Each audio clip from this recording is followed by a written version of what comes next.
Bonjour à toutes et à tous. Alors, voici une petite vidéo finalement pour vous partager une réflexion finalement sur ce qui est thérapeutique. En gros, qu'est-ce qu'une thérapie? Parce que finalement, on pourrait se demander, il existe tellement de thérapies différentes qui ont parfois des objectifs différents.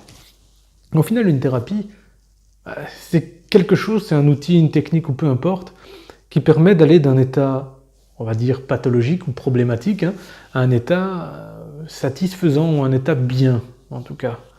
Et j'ai envie de dire, ni plus ni moins. Et c'est un peu, pour faire un parallélisme, c'est un peu ce que j'aime dans l'hypnose quantique, et le lien avec également la physique quantique, où finalement, on passe d'un état à un autre assez facilement. En physique quantique, par exemple, donc la physique des particules, une particule peut être dans deux états différents tant qu'on n'essaye pas de savoir dans quel état elle est.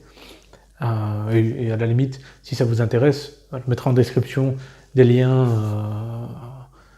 sur une vulgarisation de la physique quantique pour vous montrer un peu de quoi je parle. Mais pour revenir finalement sur la thérapie, voilà, le type de thérapie en lui-même serait plutôt le moyen qui fait sens pour le patient.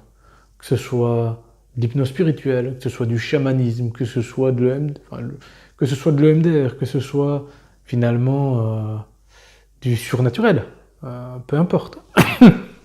Comme le fait que ce soit un travail, on va dire en hypnose, que ce soit un travail conscient, ou un travail inconscient, ou un travail subconscient, ou peu importe en fait. Et pour les superstitions, je ne sais pas si certains d'entre vous connaissent les arbres à clous. Ce sont des choses qui, dans ma région, étaient en tout cas encore très présentes. Alors le principe, c'est que y a un arbre qui va absorber tout le mal d'une personne.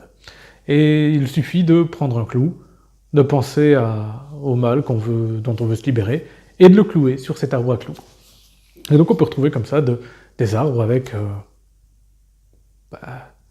plusieurs centaines de clous plantés dessus.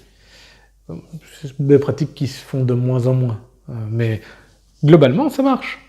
Ça marche de la même manière que le placebo au final. Et je ne vais pas rentrer dans le débat sur l'hypnose, est-ce que l'hypnose est un placebo? Personnellement, je pense plutôt que le placebo est une forme d'hypnose où l'esprit vient accepter une suggestion et passer encore une fois d'un état à un autre. Mais concrètement, dans toute notre vie, c'est ce qu'on fait. On fait de passer d'état de transe à un autre, on fait de passer d'un état à un autre. Parce qu'on est toujours finalement concentré sur tout un tas de situations. On est toujours concentré sur quelque chose, donc focalisé, absorbé par ce qu'on fait. On peut toujours avoir des amnésies, qu'elles soient temporaires, ou finalement, on supprime certaines parties de notre mémoire dans certaines situations, et voire des anesthésies, etc. On passe toujours d'un état finalement à un autre. Simplement. Alors pour moi, voilà, ce que j'appellerais le thérapeutique, c'est vraiment juste une technique, un outil qui permet de passer d'un état problématique à un état suffisamment acceptable.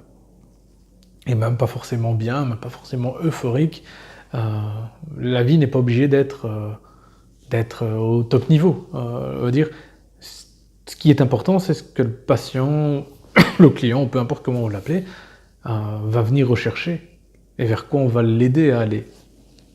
Mais au final, le type de thérapie, de mon point de vue, n'est juste que le moyen utilisé, qui va être en lien avec finalement les valeurs et les attentes du patient. Alors une nouvelle fois, si vous avez des questions, des commentaires, des critiques, n'hésitez pas à les poser, n'hésitez pas à partager cette vidéo. Voilà, à la prochaine.